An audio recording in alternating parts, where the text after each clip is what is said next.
Hi everyone, I'm Vasiliki Vlacha. I'm a pediatric hematologist-oncologist and I'm the founder and CEO of EMALabs.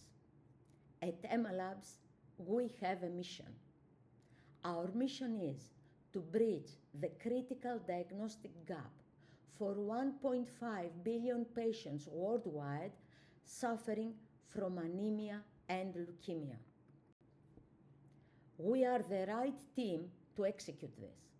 We combine 35 years of pediatric hematology expertise from Brown University with top-tier AI and biology engineers from Cambridge and Edinburgh. The blood smears are the core tool for diagnosing serious conditions like leukemia. They let us see how cells look like, not just count them. But there is a problem.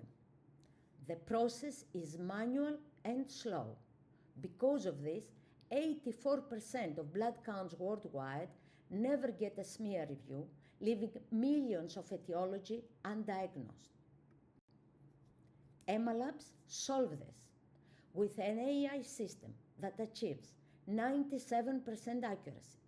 Simply upload a microscopic image and our model instantly identifies cell types and provides diagnostic insights. Here is a small demo. It shows that we select the image we placed in our algorithms that identifies the blood cells and finally gives a potential diagnosis. We can offer to hospitals and clinics process time from 20 minutes to under 2 minutes. This increases lab capacity by 400%. Unlike competitors that require expensive hardware, EMALabs is software-centric. We offer a SaaS model with zero capex. Our innovation has already been recognized by Pfizer, MIT, and others, and we have won top prizes. Join us in revolutionizing hematology diagnostics. Thank you.